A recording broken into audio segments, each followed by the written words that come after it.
नमस्कार, मैं मोनिका राणा। ये है हिमाचल 365 और आप देख रहे हैं हिलक्विस्ट न्यूज चैनल। चलिए शुरू करते हैं आज की खबरों के साथ। पत्थर गिरने के कारण रोका गया बचाव कार्य, मौके पर पहुंचे सीएम।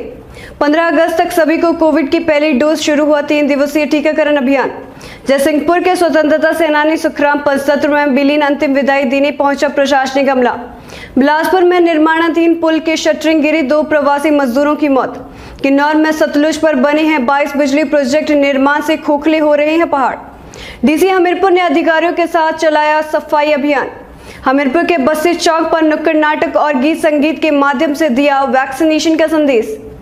50 किलोमीटर लंबा जाम, 14 घंटे बाद बहाल हुआ कुल्लू मंडी नेशनल हाईवे, यात्री रहे परेशान।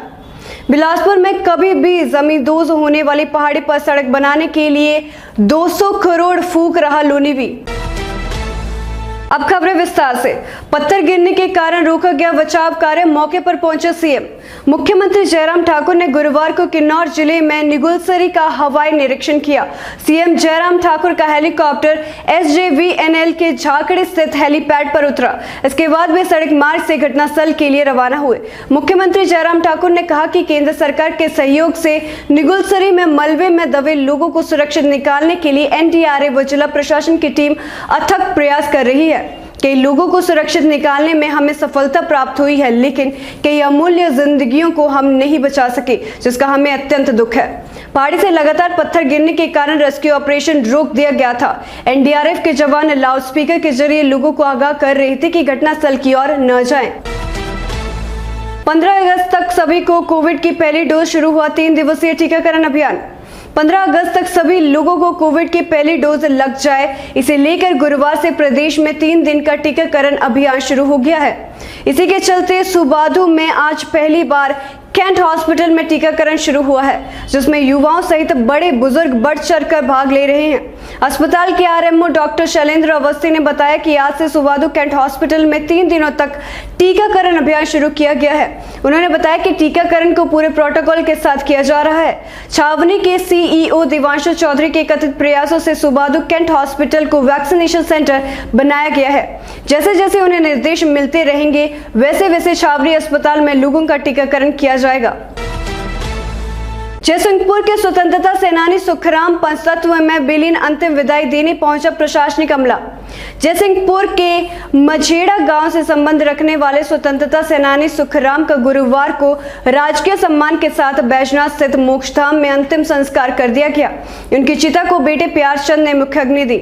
इस दौरान SDM जयसिंहपुर सहित तमाम प्रशासनिक अमला मौजूद रहा।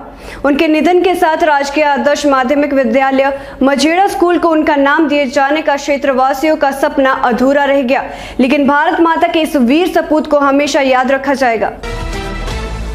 बिलासपुर में निर्माणाधीन पुल की शटरिंग गिरी, 2 प्रवासी मजदूरों की मौत। प्रदेश के बिलासपुर जिले में कीरतपुर नेरचौक 4 लेन के तहत मंडी भराड़ी ऋषिकेश को जोड़ने वाले निर्माणाधीन पुल से गिरकर 2 प्रवासी मजदूरों की मौत हो गई। बताया जा रहा है कि पुल की शटरिंग की जा रही थी, जो कि अचानक गिर गई। हादसे के बाद मजदूरों को उपचार के लिए चांदपुर निजी अस्पताल लाया गया, लेकिन गंभीर रूप से जख्मी होने के कारण दोनों की मौत हो चुकी थी। बताया जा रहा है कि दोनों मजदूर उत्तर प्रदेश के हैं। 4 लेन निर्माण कंपनी गावर कंस्ट्रक्शन के परियोजना निदेशक कर्नल BS चौहान ने मामले की पुष्टि की है। किन्नौर में सतलुज पर बने हैं 22 बिजली प्रोजेक्ट, निर्माण से खोखले हो रहे हैं पहाड़। हिमाचल प्रदेश के जनजातीय जिला किन्नौर के पहाड़ बिजली प्रोजेक्टों के निर्माण से खोखले हो रहे हैं। लगातार ब्लास्टिंग बढ़ने से किन्नौर जिले में भूस्खलन की घटनाएं बढ़ रही हैं। किन्नौर में सतलुज नदी के बेसिन पर 22 बिजली प्रोजेक्टों का निर्माण किया गया है। इसके अलावा सड़कों के निर्माण के लिए होने वाले ब्लास्ट से भी पर्यावरण को नुकसान हो रहा है। किन्नौर जिले के अधिकांश पहाड़ अति संवेदनशील है। बरसात के दौरान ये सबसे ज्यादा दरकते हैं। इन प्राकृतिक हादसों से सबक लेते हुए किन्नौर को तत्काल इको सेंसिटिव जोन घोषित किया जाना जरूरी हो गया है। डीसी हमीरपुर ने अधिकारियों के साथ चलाया सफाई अभियान। 9 से 15 अगस्त तक चलाए जा रहे स्वच्छ हिमाचल स्वस्थ हिमाचल अभियान के तहत वीरवार को उपायुक्त कार्यालय परिसर हमीरपुर में सफाई अभियान चलाया गया, जिसका नेतृत्व स्वयं उपायुक्त देवश्वेता बनिक ने किया। अभियान के दौरान उपायुक्त ने अन्य अधिकारियों और कर्मचारियों के साथ उपायुक्त कार्यालय परिसर के आसपास की सफाई की, जिसमें प्लास्टिक, पॉलिथीन व अन्य कचरा एकत्रित किया गया। एकत्रित प्लास्टिक के कचरे को नगर परिषद को सौंप दिया गया। इस अवसर पर उपायुक्त ने सभी कार्यालय अध्यक्षों को अपने अपने परिसरों की सफाई सुनिश्चित करने को कहा। उन्होंने नगर निकाय और पंचायत जनप्रतिनिधियों से अपने अपने क्षेत्रों को स्थानीय लोगों के सहयोग से स्वच्छ रखने के निर्देश दिए हैं, ताकि स्वच्छ हिमाचल, स्वस्थ हिमाचल के सपने को साकार किया जा सके। सफाई अभियान में ADM Jitender Sanjta, SDM doctor Chiranji Lal Chauhan, सहायक आयुक्त रमन घरसंगी, जिला ग्रामीण विकास अभिकरण के परियोजना अधिकारी केडीएस कंवर और अन्य अधिकारियों तथा कर्मचारियों ने भी भाग लिया। हमीरपुर के बस्ती चौक पर नुक्कड़ नाटक और गीत संगीत के माध्यम से दिया वैक्सीनेशन का संदेश। आम लोगों को कोरोना रोधी वैक्सीन लगवाने के लिए प्रेरित करने हेतु सूचना एवं प्रसारण मंत्रालय के क्षेत्रीय लोक संपर्क ब्यूरो शिमला द्वारा चलाए जा रहे विशेष अभियान के तहत वीरवार को नागरिक अस्पताल भौरंज के पास बस्ती चौक पर एक जागरूकता कार्यक्रम आयोजित किया गया। कार्यक्रम के दौरान लोक कलाकारों ने नुक्कड़ नाटक और गीत संगीत के माध्यम से लोगों को कोरोना रोधी वैक्सीन के प्रति जागरूक किया। लोक संपर्क ब्यूरो के प्रभारी अनिल दत्त शर्मा ने बताया कि ब्यूरो ने जिला हमीरपुर में 10 अगस्त से यह अभियान आरंभ किया है।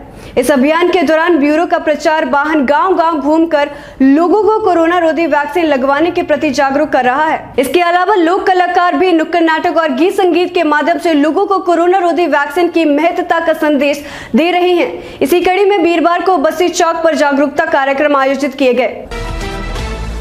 50 किलोमीटर लंबा जाम, 14 घंटे बाद बहाल हुआ कुल्लू मंडी नेशनल हाईवे, यात्री रहे परेशान। हिमाचल के चंडीगढ़ मनाली राष्ट्रीय राजमार्ग पर करीब 50 किलोमीटर से भी लंबा जाम लगा रहा, जिसके चलते लोगों को दिक्कतों का सामना करना पड़ा। नेशनल हाईवे 14 घंटे बाद बहाल हो पाया है। जाम लगने के कारण सब्जियों से लदे ट्रक और अन्य गाड़ियां भी फंसी रही। वहीं रोजमर्रा के कामों और दफ्तरों में ड्यूटी के लिए निकले लोग भी गंतव्य तक नहीं पहुंच पाए। एसपी आशीष शर्मा ने बताया कि चंडीगढ़ मनाली राष्ट्रीय राजमार्ग को बहाल कर दिया गया है। बिलासपुर में कभी भी जमींदोज होने वाली पहाड़ी पर सड़क बनाने के लिए 200 करोड़ फूंक रहा लोनीवी। जो पहाड़ी कभी भी दरक सकती है, उस पर लोक निर्माण विभाग 200 करोड़ रुपए फूंक कर सड़क बनाने जा रहा है। विभाग को भी इस खतरे का एहसास है, बावजूद इसी पहाड़ी से 200 करोड़ की लागत से सलापड़, तत्तापानी, बाया मेंदला सड़क निकाली जा रही है। सड़क की लंबाई करीब 60 किलोमीटर है। मामला बिलासपुर सोलन मंडी की सीमा पर स्थित धनराया पंचायत के कांडी गांव का है। साल 2014 में कांडी गांव की पहाड़ी में दरार पड़ गई थी। इसे 8 परिवारों के घर गिर गए। पहाड़ी की दरार बढ़ती जा रही है। खतरे को देखते हुए साल 2017 में एसडीएम सुंदरनगर के गांव के लोगों को घर छोड़ने के लिए नोटिस दिया। कहा गया कि यहां रहना खतरे से खाली नहीं है। पहाड़ी गिरने के खतरे से ग्रामीण गांव छोड़ने को मजबूर हो गए। तो फिलहाल के लिए बस इतना ही। मैं मोनिका राणा आपसे विदा लेती हूँ। देखते रहिए हिलक्स न्यूज़ चैनल। धन्यवाद।